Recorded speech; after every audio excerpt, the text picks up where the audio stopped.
There's only one point missing that makes this proof, 100% proof, to a scientist that it is the burial cloth of Christ.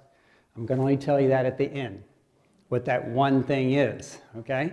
But every other imaginative part of science, physics, chemistry, photography, light, everything, is all proof to me as a trying to be non-prejudiced scientist, open-minded, all right? So that's what I'm doing. I'm talking science. All right.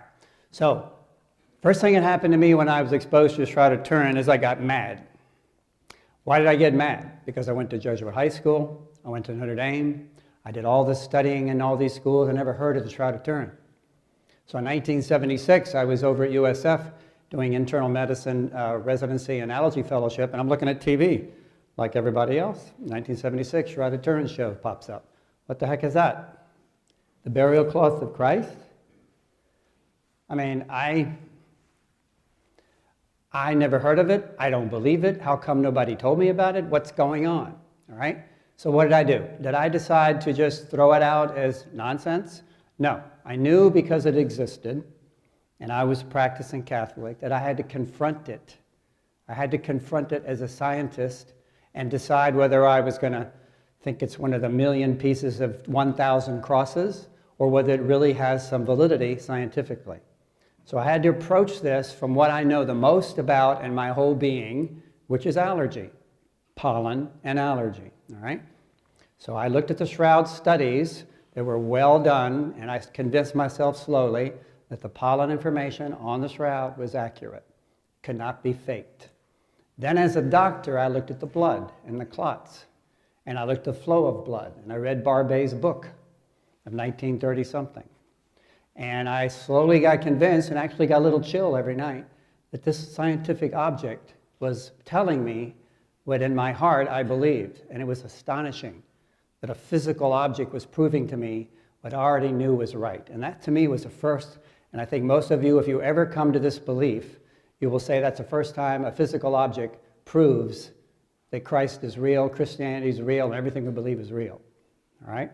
That's what I'm going to try to do tonight, at least get you interested enough to follow the Shroud everywhere, even the websites, and slowly come to a belief that you are a lunky bunch of guys that are and ladies who exist from 2005 forward.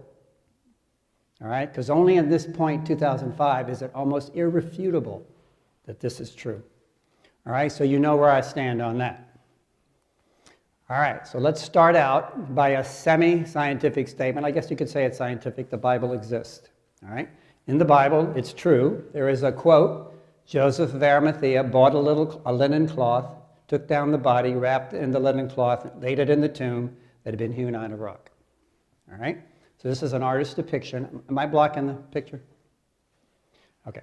So this is an artist's depiction of what the moment that the body of Christ, I shouldn't say Christ, the man of the Shroud, this is a moment the man of the Shroud was wrapped in the linen cloth. So the cloth was laid on the rock, the back was laid down, and the top of it was furled over on top. Now you can see his arms are stiff, his legs are stiff, they're actually stuck, and he's nude. So if this was an artist of the medieval time, trying to please the local church authorities, he would have been damned to you-know-where because he depicted God Almighty nude. So there are absolutely no way that a medieval faker would do the Shroud of Turin in the Middle Ages and show that Christ is nude. All right? So that's the first little thought for your head. All right, so here's what we got to understand. There are thousands of cloths that are 2,000 years old. There are another 500 that are from Egypt that are 3,000 or 4,000 years old. And none of them have an image. So everything that's important on the Shroud is the image. Not that it's carbon-dated cloth, but I'm going to show you how we're going to throw that out scientifically. And that only happened in 2005. But on it, we have blood. And we have an image. The image is everything. It's made out of linen. Now, you have to remember when we're talking tonight that it's made out of linen. It's not made out of cotton. High-quality herringbone weave, just like a jacket. Herringbone weave, high-quality linen. This is a picture of it. This is the whole thing. 14 feet long, 3 feet wide. This is the back of his head, back of his back, legs, front of his face, chest, arms, So he's head to head because if the body's like this and the cloth wraps around, you're going to have a front image and a back image, and the cloth is only coming over the head.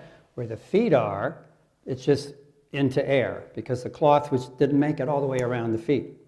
Okay? So that's what this is. Head to head image, back and front.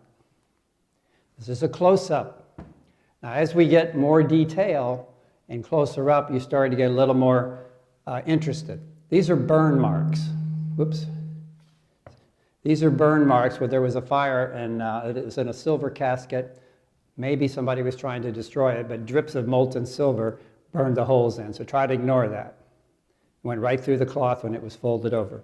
So what you can see here is a beard, long scraggly hair, blood up in the scalp, a big water stain where they poured on to put out the fire, arms with blood trickling down, a big clot of blood on his wrist, legs, but look how skinny they are.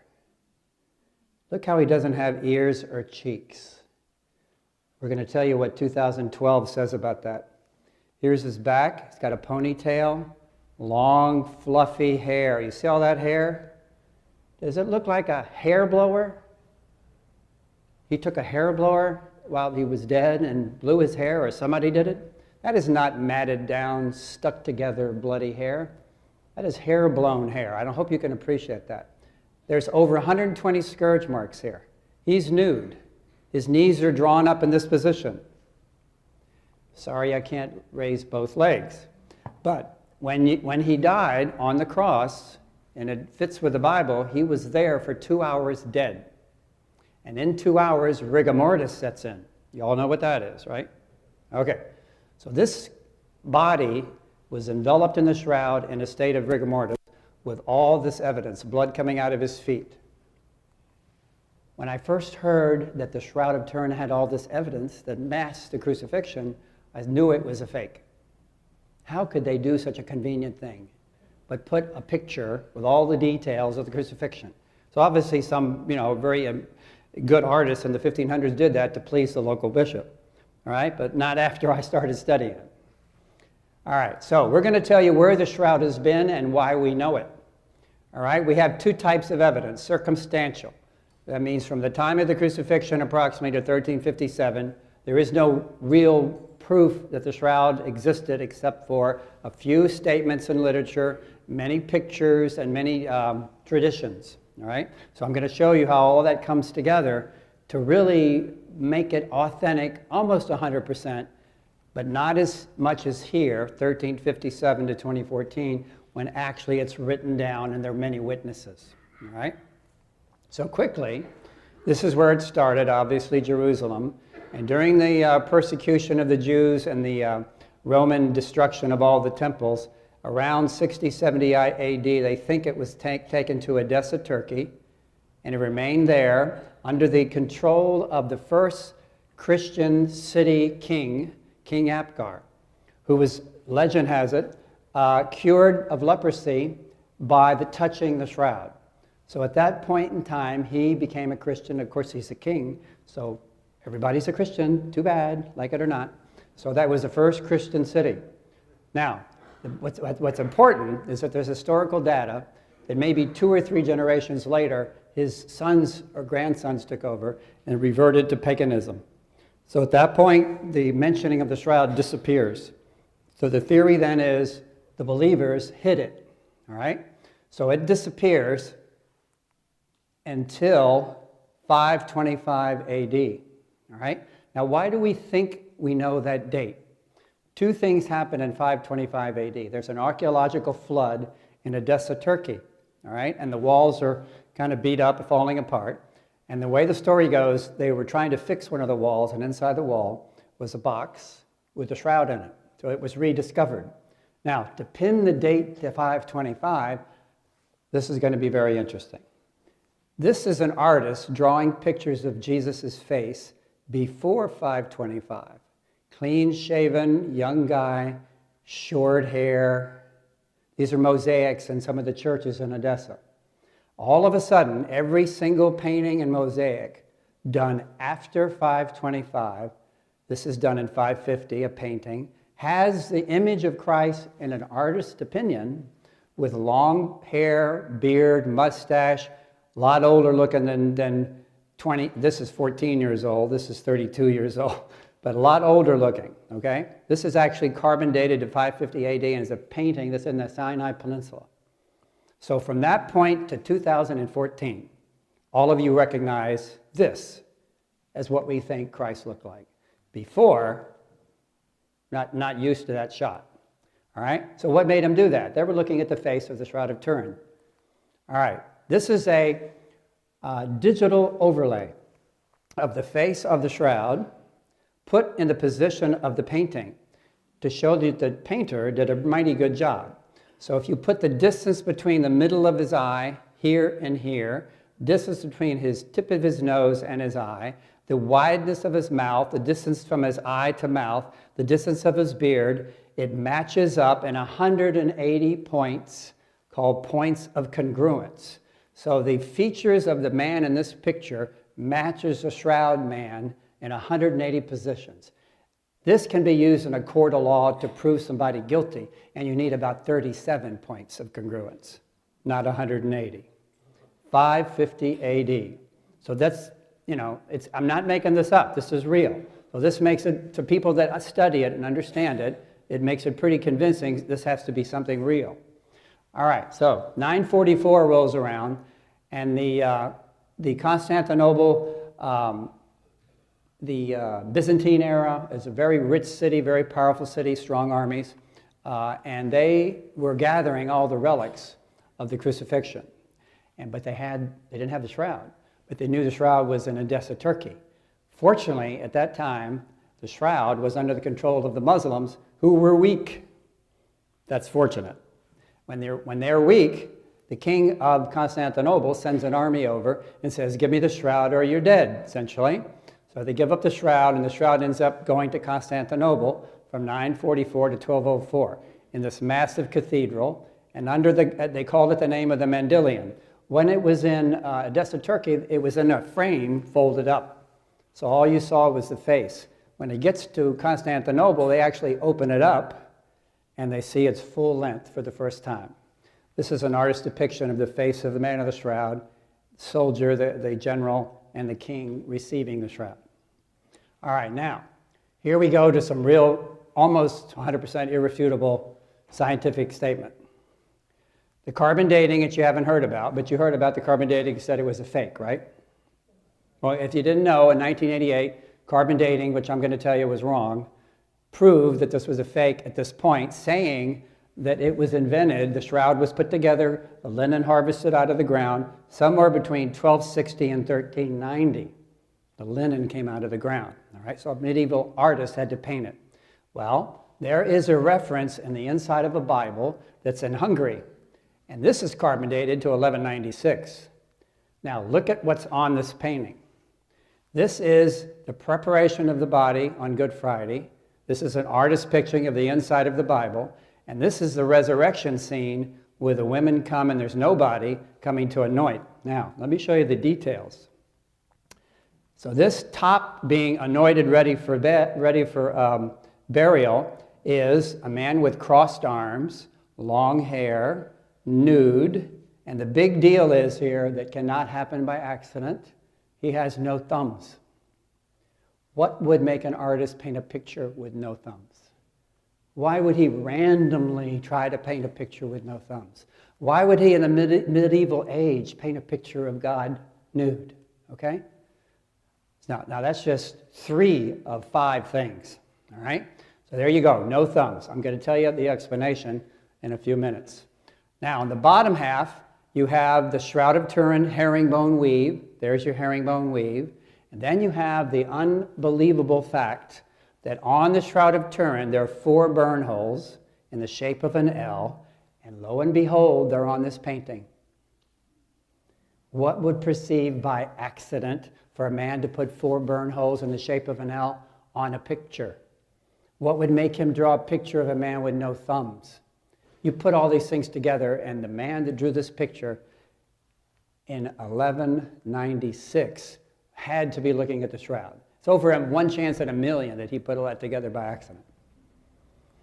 All right, so Constantinople unfortunately gets run over by the Roman Catholicism fighting the Greek Catholicism. They destroy the city in the Fourth Crusade, 1204, and the Knights Templar, part of the people that overran the city, we think now have possession of the Shroud.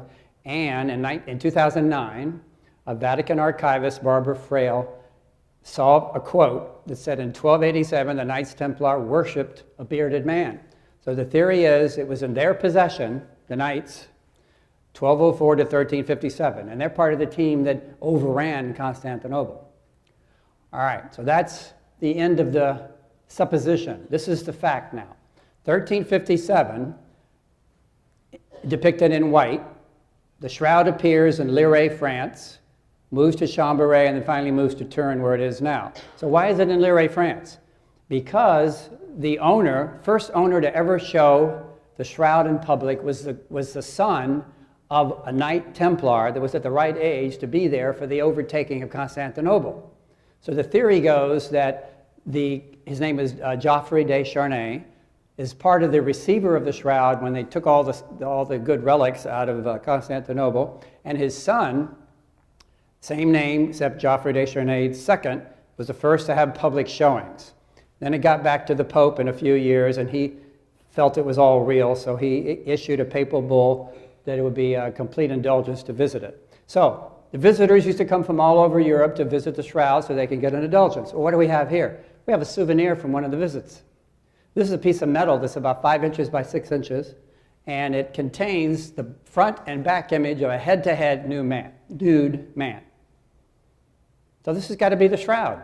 And on here are the family coats of arms of Charnay and de Verger. And this is dated to 1357. So now we have some solid proof the Shroud exists. All right, now I'm going to connect more history, then we'll get done with the history, but this is very important because this connects to what I'm going to tell you is the proof that the Shroud of Turin carbon dating was wrong. We get down to the granddaughter of the first owner, Margaret of Austria. She died and she built the church in Chambéry, but she said, I need to have a piece of the Shroud put in my church. So she wills in her will to have a piece cut out, and we never knew if that happened, but there are paintings of that era that show this giant rectangle with a corner missing. So the theory then is the painter of the day was looking at the Shroud in that condition because her little corner was missing, and there's the corner piece missing. All right, now just keep in your brains now for about 15 minutes, 20 minutes from now when I tell you what happened in that corner. All right, so the Shroud then goes to Turin, Italy, where it presently is, near what's the name, Milan, and was not under the ownership of the Vatican or the Pope until 1985. That's kind of shocking. So the church had to get permission from the King of Savoy to do anything. So here's the king, right before he died, giving the Shroud to the owner, new owner, and now the only owner of the Shroud now is the Pope. This is where it's kept in Turin, Italy, in St. John the Baptist Cathedral, and it's in a bomb-proof glass case with argon gas, not atmosphere. So it can't degrade from the atmosphere, can't oxidize. All right, now, that's a little quick history. Now we're going to get to science. Everything I tell you now, if this lady was a physicist right here, and she was an atheist, and she was honest, she'd have to say, I agree with you, Dr. Phillips, but I just don't believe. That's the best that an honest atheist scientist can tell me. All right, so what happens in 1898? Somebody takes a picture of it. Photography is invented. So they take a picture. Now you look at the picture, what you see is a very light background and a dark face. So anybody that's ever had film over at Eckerd's knows when you take your film in, you turn it in and you get a negative back. And if it's your picture, your face is dark and your background is light. But you're not looking at the print, you're looking at the negative. So the Shroud of Turin image has all the characteristics of a photographic negative. That is really weird if some guy in 1500 did it, 400 years before they invented photography. All right? So that's the characteristics of the image. Now, you haven't seen anything yet. He goes back to the dark room. Nobody under 20 knows what that is. And he turns in the film, and he does a negative of a negative to get a print or a positive, all right? So when you take a negative of the Shroud, you get this. This is a much more impressive image of the face of the man of the shroud. You know, you can see really details of the hair, the eyebrows, the eyes, the nose, the mustache. And if you're close enough, you can perceive 2 rows of teeth. And just a little hint on what made the image, his mouth is closed. His mouth is closed. You're looking at his teeth. Hint, hint. All right, so what do we have here? We have a beard that looks like it's been plucked. We have a majorly swollen right cheek and lots of blood up here. There's the positive, which is a negative, actually a photographic negative. And when you make a negative, it becomes a positive. So right now, the fact that this is a photographic negative already makes it unbelievable that somebody in 1500 could do this. All right, 1931, the cameras get better, and you got this. I did not fake this. This is a picture in a book. This is real. This is the best picture up until 1970-something, 1931. Much more detail of his face. All these are scourge marks. All these are scourge marks. There's trickling blood. There's the left wrist. Now, what's interesting is when you do a negative, you're looking at an image that's the same as a person that you could shake his hand. So the orientation of his left arm is what a real person would be. So that is his right arm. That is his left arm. His left is over his right. This is his back. These are all the scourge marks. There's his ponytail, typical Jewish style of hair, ponytail. And look at all this hair here. It's just all nice and hair blown. Keep that in mind when I tell you how the image got made. A hair blower did that. Scalp blood. Long hair, and there's those little L-shaped burn holes I was telling you about, and there's those knees pulled up. All right, now, that's 1931. Nothing happens until 1976. Why? Because the Vatican was chicken. This has been videotaped. Okay, so they were properly chicken because they didn't want to trust this object to anyone. They had to believe somebody knew what they're doing. So I am proud to say that the people that knew what they were doing in 1976 was the United States of America, NASA. So NASA had a gadget that they put in the satellites. It was called a VP8 image analyzer. And it would scan the surface of Moon or Mars, and it would tell by degradations of color, lighter gray, darker black, lighter. And they would tell you whether the mountain was 10,000 feet, 4,000 feet, or the valley was 3,000 feet, whatever. It could tell you by the gradations of color. All right, so this machine was under the possession of the NASA team, and then a physics professor of the United States Air Force Academy, Dr. John Jackson, took the 1931 photographic, I mean the positive of the shroud, and put it under the VP8. This is a natural light photo of the shroud image that he put under the VP8, just to see what would happen. Now, what is that? That's a 3D image. That is a 3D image, okay? He was completely shocked. So this shock is as good as the other shock of the photographic negative shock. But this shock reverberated all the way to the Vatican. And they heard about it and they said, United States, pretty smart, got some good scientists. Maybe it's time to open up and let them touch the shroud. That's what they did. Here's the whole body, 3D. And only the picture of the shroud is the only thing on Earth that has 3D encoded information. All right, now I'm going to show you some examples. This is a picture of a young lady. Put it under the VP8 image analyzer, and you get this, distortion. So there is no information in a normal, everyday picture that works in 3D when you put it under the VP8 image analyzer. All right? Now, about 4 years ago, they got the computers in on it, and they put different levels like a CAT scan, and they looked at the gradations and they made a 3D image of it, and this is actually what a hologram is. So not only is it 3D information, but it has the information to make a hologram. You know what a hologram is? It's a flat card that you look at and you swear everything in is 3D and you stick your finger through it. Okay, so that's what the shroud has. Hologram 3D information that the guy in 1450 invented. The joke in the shroud people, the real scientists, their joke is, if God made this, it's a small miracle. If a man made this, it's a huge miracle. All right, so here was the STURP team in 1978. The Vatican asked them to put the American team together to come study the Shroud. 40 scientists, Los Alamos, NASA, U.S. Air Force Academy Jet Propulsion Lab, all these scientific disciplines were represented. They all got in a plane and took off to Turin, Italy. Now, interesting, let's hear about who they were. 3 were raised Catholic. Sorry, mostly Protestants. 36 raised Protestant, 1 Orthodox Jew. Very important point. All 38 were not quite sure there was a God, Christianity, or anything. They were agnostics. They had probably had faith earlier, but they were slipping. 2 were believers. All believed the Shroud itself was a fake because they had never seen it or touched it. And a scientist is trained, just like you get trained at Jesuit high school, to be a skeptic. All right? You don't believe anything till you figure it out. All right? All left Turin, Italy, not saying this was God's image, but saying honestly as a scientist, the Shroud image is not a fake. We can't figure out how it got there. We know what it is, but we can't figure out how it got there. So we can't say it's a fake. All right? So what are some, now we're going to talk about the image itself, which is the most important thing. Now before we get to the image, we're going to talk about things that I know a little bit about, non-image. All right, now what do I know a lot about? Pollen. All right, so this is kind of what got me going, okay? Because this is what I'm an expert on. In Jerusalem, there are 3 types of pollen that don't exist anywhere else on the earth on the Shroud. All right, 3 types that are only in Jerusalem on the Shroud.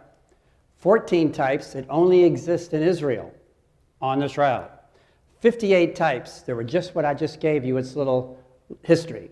Constantinople, France, Turkey. Odessa, Turkey. Constantinople, Lille, France. All right?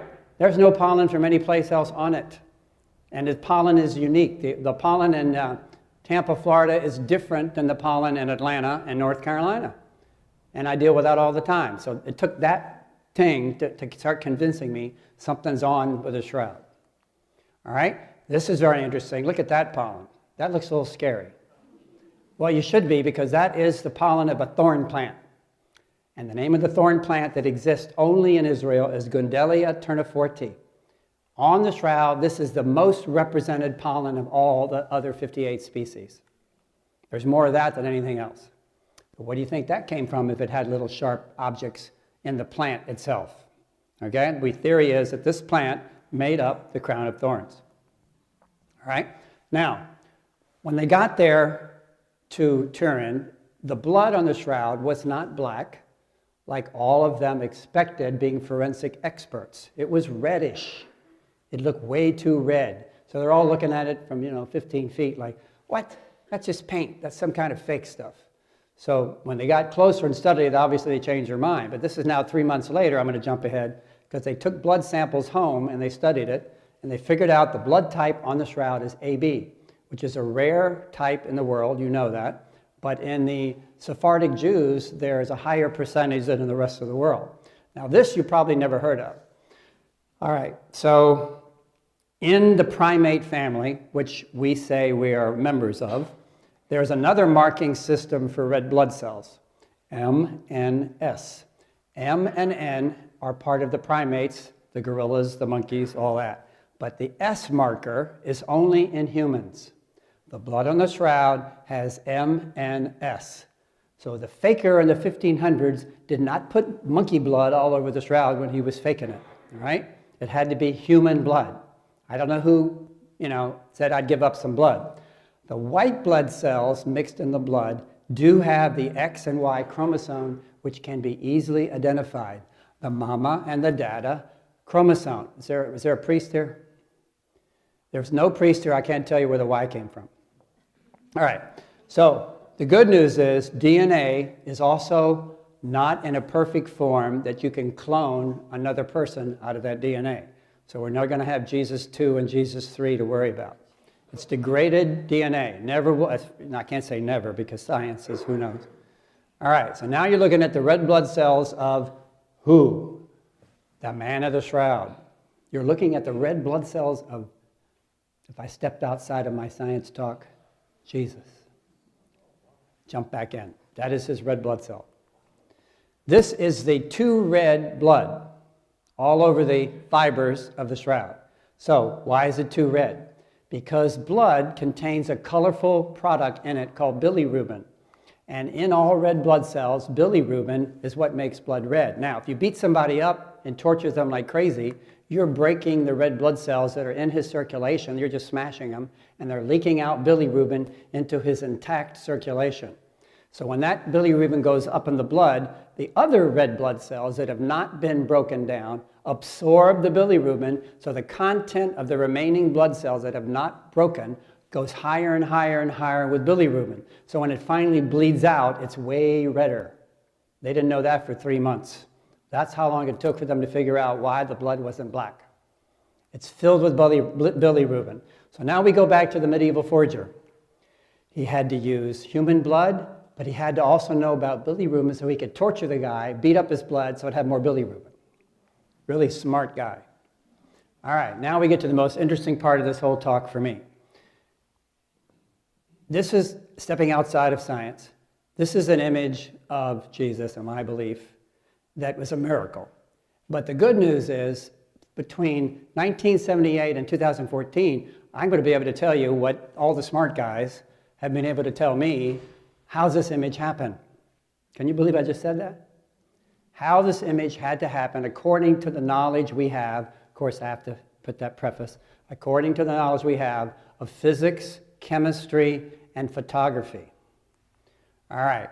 So when the Shroud of Turin group from America got done, they proved, which was earth-shaking, the shroud is not a painting, not a drawing, not a rubbing, not a sheet laid over a hot statue to burn it, because every burn on a cloth fluoresces under fluorescent light. There's no fluorescent of this image, not a photograph, and not a bleaching.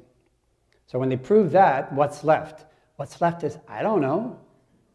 1976 science saying, I don't know. All right, here's a microscopic close-up of the fibers of the shroud. Do you see any paint here? No. This is a spectroscopy. Spectroscopy is a microscope that's aiming light at a target, and the light bounces back, and the microscope picks up the colors red, yellow, green, and the computer tells you where that bounce comes from: carbon or sulfur or mercury, and it tells you what element the light is bouncing back from. All right? So when they aimed the spectroscopy waves of light against the image, what came back? Nothing. Nothing bounced back but linen. The image is not made out of anything that bounces back in the wavelength of spectroscopy. Then they said, all right, let's try X-rays. So, you know, if you turn an X-ray real high, it goes through the bone. It won't go through lead. But if you turn it down weaker, you can get it weak enough that it won't go through blood. So blood stops the X-ray when the power is turned down. So when the power is turned down, this is the rest of the image of the body of the man of the shroud, and there's nothing there. Because the X-ray goes through it, it's nothing there. All right? Now I'm going to tell you why the shroud is a 3D image, why the image, if one fiber was this big, the image takes place on the first inch of a cable this big. The image does not penetrate this cable. It only sits on the surface. It's superficial. That's kind of, how could it be superficial? And the image is finely focused like a photograph. We now know why.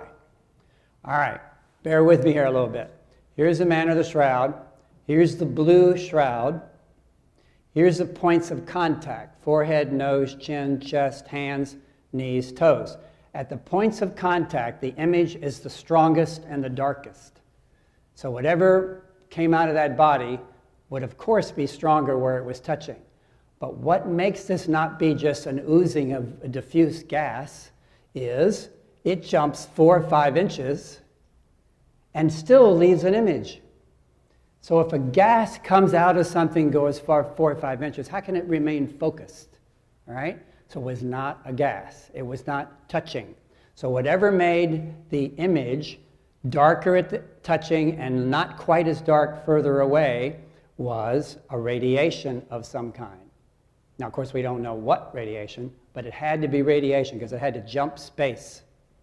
Whatever happened to this body gave off radiation, it had to jump space. So that is why it's 3D, because the closer to the shroud, the darker the image, and the further away, the lighter. So it's like a mountain. It's like the top of the mountain and the bottom of the mountain. So that it's filled with encoded 3D information because of that. Did you get it? Okay. All right, now, this is a single fiber. One fiber of the shroud. It's made out of fibrils, B-R-I-L-S, fibrils. So there's 200 fibrils that make up every fiber. The image depth is 1 micron, so it makes up 2 fibrils. So that much distance is the image, and everything all the way down, the image power radiation never even reached it. This is a close-up of the intertwining fibers. Here is radiation, aging, darkened linen fiber, and right next to it, no radiation. So when you have something so small and such a stark contrast, you get a photograph. If you look in the old days in the newspaper, I guess they still do it, and you look at the photograph, you can see the dots if you take out a little magnifying glass. So that's what this is. This is dot, not dot, dot, not dot, and that's what makes a picture. In the world of the computer, we call it pixelation. I don't remember what they called it in the newspaper days. All right, now they look at the fibers and they look at the microscopic fibers and they see non-image, not cooked, ready to be cooked celery, and here cooked celery. So something happened that heated up the surface here that made it age. It broke the carbon-carbohydrate molecule bonds and made it age. It oxidized it. And that's what they found out in 1976 by American scientists. They also found out that in every position where the blood is, underneath the blood, there's no image. So again, proving that the radiation was so focused, so finely controlled, that it was weak and couldn't go through blood. Radiation can't go through blood. It couldn't go through blood because underneath the blood, there's no image. There's spots where there's no image. The shroud is untouched. All right? Now, here's the part that made me think that the shroud is just too convenient. It matches the Bible. What the heck's going on here? It has to be fake. So Jesuit again is telling me, doubting Thomas, this is not true, it's all fake. Here's what's on the shroud. Swollen cheeks and nose, crown of thorns, scourging, areas to prove where he carried the cross, nails in his hands, single nail and lance in the side. Now, all this is there. Now, if you are the smartest person that ever lived and you want to tell a lie, this is the best way you could do it. Because not all of this is exactly what you think it is. It's a little bit off of reality. So it's not quite a crown of thorns. It's not quite carrying the whole cross. It's not quite nailed in the hands. So to convince somebody because you're super smart, you always tell them, but you give a little twist to make it sound wrong. Okay? Well, that's what a smart, there's nobody ever lived that's smart, all right? So if somebody faked this, they would carry out exactly what the Bible says. They're not going to draw a picture that disagrees with the Bible, right? In 1500, it's for them. All right, so here we go. Swollen cheek, broken nose. Evidence, beat up. Cap of thorns, not a crown of thorns. There is no way that a Roman soldier with all his masculinity got a big hunk of thorns and did a little basket weaving of a crown, all right? No way. That's an artist's depiction. That's what we're used to. They got a big hunk of Gundelia Turniforte and slapped it on his head, hit it with a piece of wood, and have over 18 puncture holes all over the top of his head, front and back. This is actually the plant. This is in the Museum of Turin. This is Gundelia Turniforte, barbed plant, thorns. All right, position of scourging. Tall man hitting from one side, a shorter man from the other, took turns, right, left, very efficient. There are no scourge marks on his hands and lower arms because he was in this position. So that's pretty nice. We can look at the shroud and actually picture almost exactly what happened. So the Passion of the Christ, you saw the movies, pretty darn close. They must have consulted some experts on the Shroud of Turin. This is the instrument they use, a Roman flagrum, leather with lead barbells on each side. And here is a close-up of all the scourge marks. There's the ponytail, and those are the marks on the back of the scalp. Now here's a life-size photograph of the back where the barbells of the flagrum fit perfectly into the scourge marks that are in the shape of a barbell. All right, now, here's the first disagreement with the second disagreement with all the pictures and crucifixes and everything. So Christ could never, no human being could ever carry the entire cross after losing 2/3 of his blood and being beat to a pulp. So there's no way he can manage carrying the stipes, the upper part. He can only carry the patabolum, and that weighed over 100 pounds. And it was tied to his arms, because he didn't have any nails at this point, by ropes.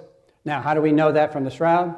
There are scratch marks running this way, all over his back, so that the board would have been right here. And the scourge marks are going all kinds of ways.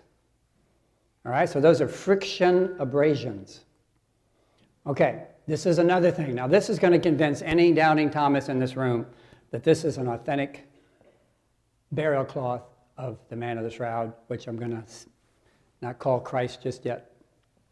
All right, so everything you've ever seen in a painting or crucifix has a nail on the palm of the hand, all right? That is physically impossible to hold up a 170, 80-pound person, because there's nothing there between that nail and just flesh.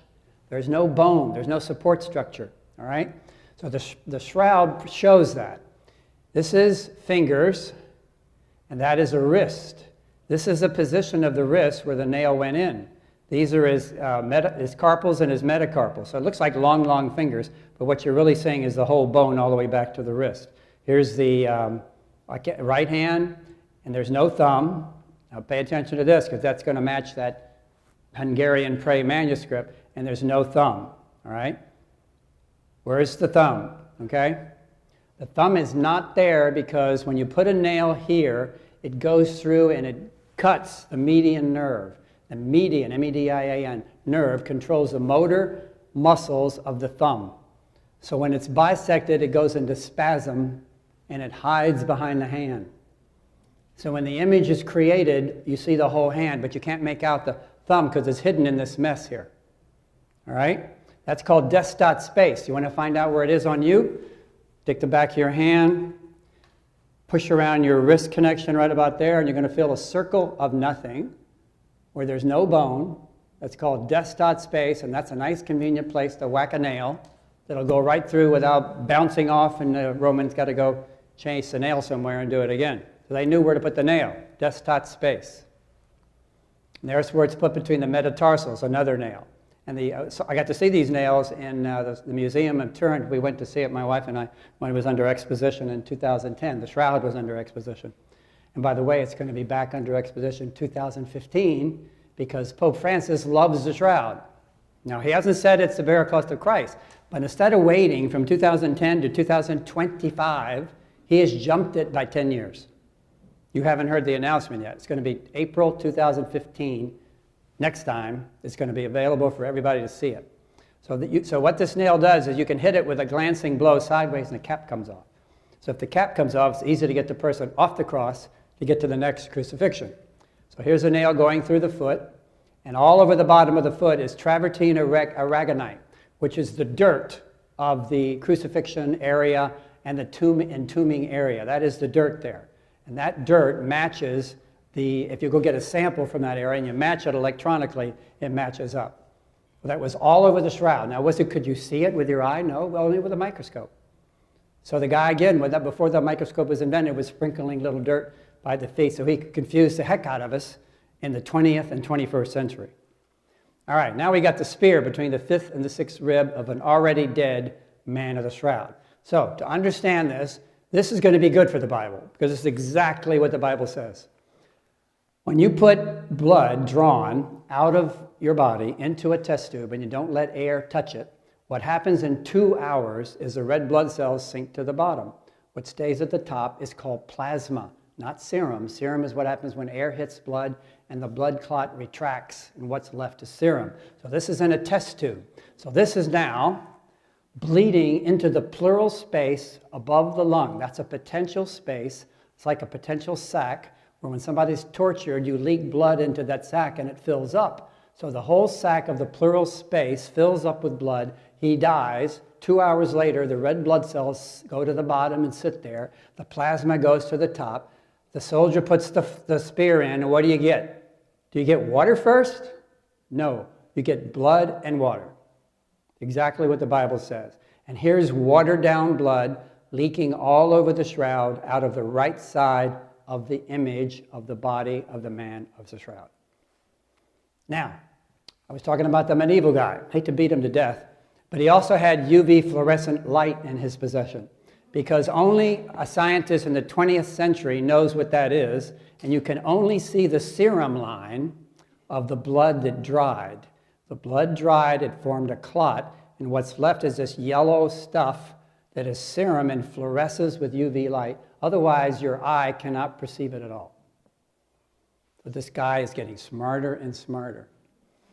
Okay, so here's an autopsy of the man in the shroud. He's laying on the slab. 5 foot 11 inches tall, 170 pounds, 30 to 35 years old, major abrasion on his back right shoulder, severely scourged, beaten on the right cheek, scalp bleeding greater than 18 bleeding sites, nailed through the wrists, not the palms, thumbs are missing, feet nailed together, pierced through the right side of the chest, and a state of rigor mortis. That is all over the shroud. That is just, to me, overwhelming. All right, so we're all happy campers. It's 1978. 100 studies are published, peer-reviewed, the best journals of the world. Everybody believes it's authentic. This is the Shroud of Turin until 1988. The church gets pushed correctly, has to give in, and gets it carbon dated. All right, that is a disaster. Now I'm going to tell you what happened.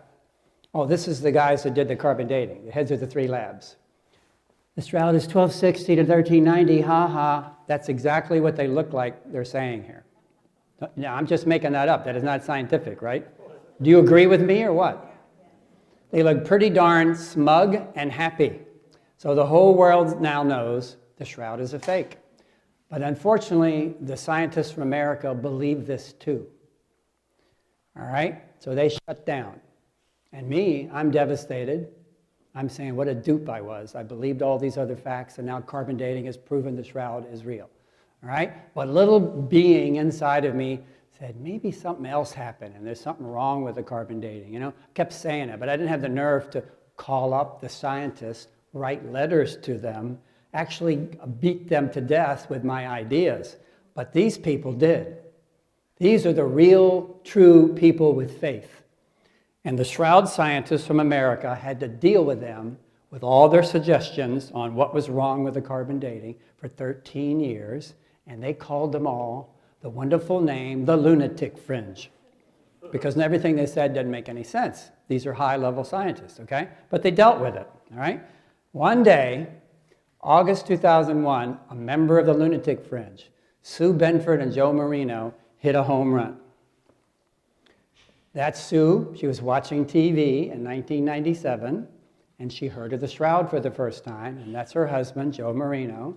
And she said, she wasn't even a Catholic. I don't even know she was a Christian. She said, I think this is real. I think this is real. And she has more determination than anybody ever heard of, because for 1 to 2 years, she got copies of photographs of the piece of cloth that was put under carbon dating and kept staring at it.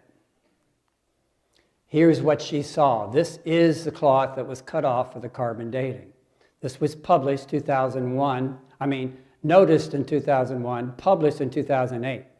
She died about that time. So on the right side, you have something that is not the same as on the left. So I'm going to point this out to you because you never would figure this out looking at it without me pointing it out.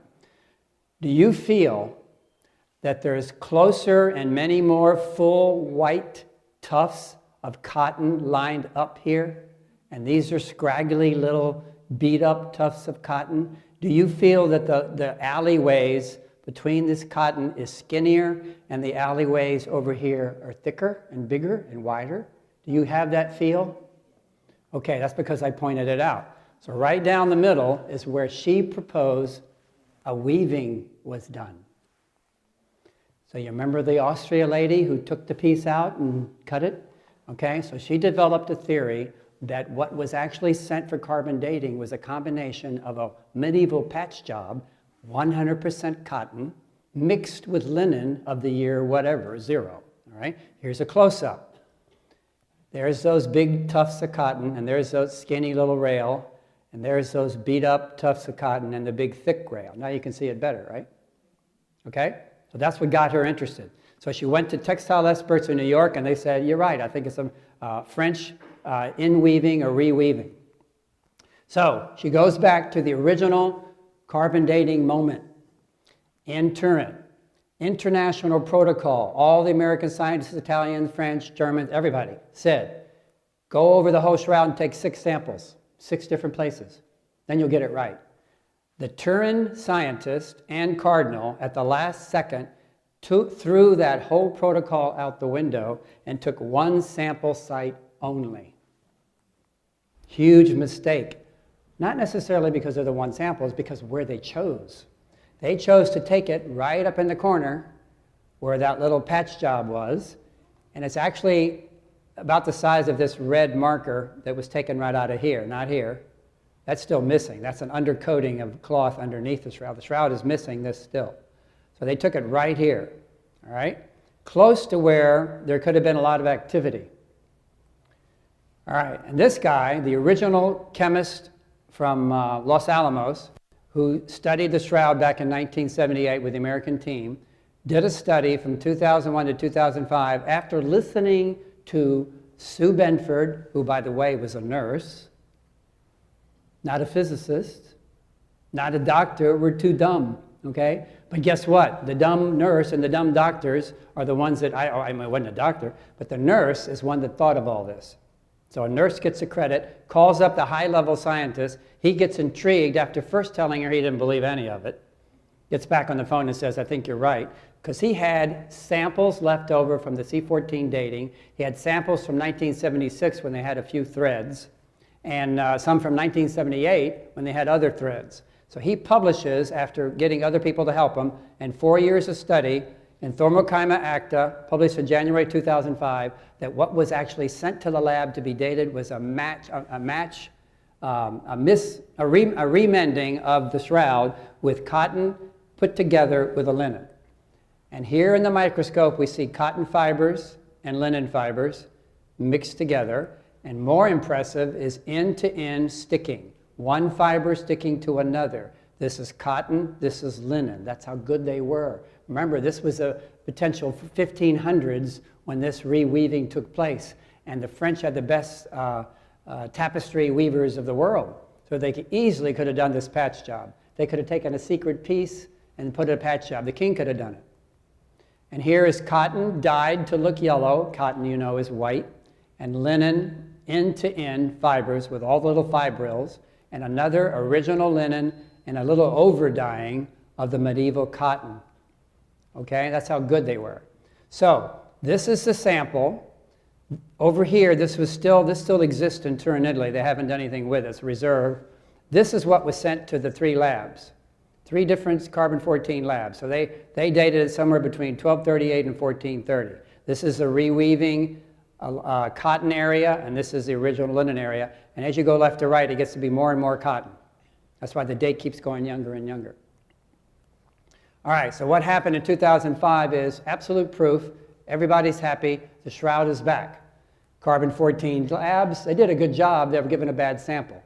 So the old axiom, garbage in, garbage out. Sample was flawed. A reweaving was responsible. So enthusiasm was restored from then to now. Now I'm going to tell you everything that happened to the shroud to 2014 that'll blow your mind away, that what we really think happened at the moment of the resurrection. All right, so this is published, starts to be published at Ohio State University Conference on the Shroud. They're going to have one in St. Louis, 2014. I'm going, of course. 2008, I'm not presenting anything, I'm just listening. All right, so we have a cloth. We know what the cloth is. The cloth has an image on it. So we have to make a guess. We have to do something. And what does science do? Because they're given an unknown. They have to prove with the knowledge they present have, their knowledge of physics, knowledge of chemistry, knowledge of photographic principles, what the heck, how the image got on this shroud. All right, here's what we're dealing with. No ears, no cheeks, hair that's flying off into space, looking blown by a hairdryer. We have teeth sticking through the lips, and we have blood in the hair, but not all over the face. All right? So the fact that the blood is in the hair, not in the face, is pretty odd because face bleed, hair doesn't. And I'm going to explain why. All right, so this crazy slide is what we now know since 2005 the image is made out of. It has no image under the blood. That means it was weak energy. The energy is perpendicular, and the perpendicular means the body's here, the shroud's above and below, so whatever the radiation was had to come in a straight line. Okay, and I'm going to show you a little more detail about that. And it's superficial, and it's 3D, and it breaks carbon bonds, and it has no directionality. That means when you look at a photograph of a person, you always know where in the room the light was that hit the body. Okay? The light in the shroud came from inside the body. It did not come from outside the body. The only way is it came from the inside. It has no edges, so a painter would have to put an edge before they draw a body. There's no edge. The edge of the shroud image just kind of falls away and disappears. The cloth, you can't even see the image when you get 4 or 5 inches away. Disappears. You've got to be 3 feet away to see it, to see the difference in the subtleness between the light yellow and the little bit darker yellow. That's all it is. All right, so here's our problem. We got a man in a tomb with a cloth covering him tightly, and all the blood's leaked into the cloth and it's sticking to him. All right?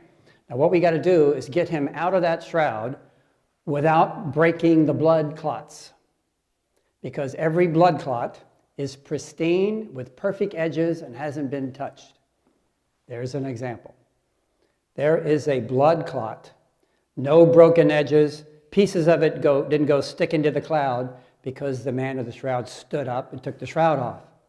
That would have ripped all of it. You've bled into your shirt before, right? And pulled your shirt and the blood sticks, right? Okay, so you know that that's not possible, that blood's going to stick everywhere, all right? So he's draped tightly, the blood is embedded in the fibers. All right, now, the next point. When the image is made, it has to be photographically clear and look like a real person. So the image has to be made by the photographic plate not wrapping him tight. So if the linen is a photographic plate, it can't be wrapping him tight. It has to be flat.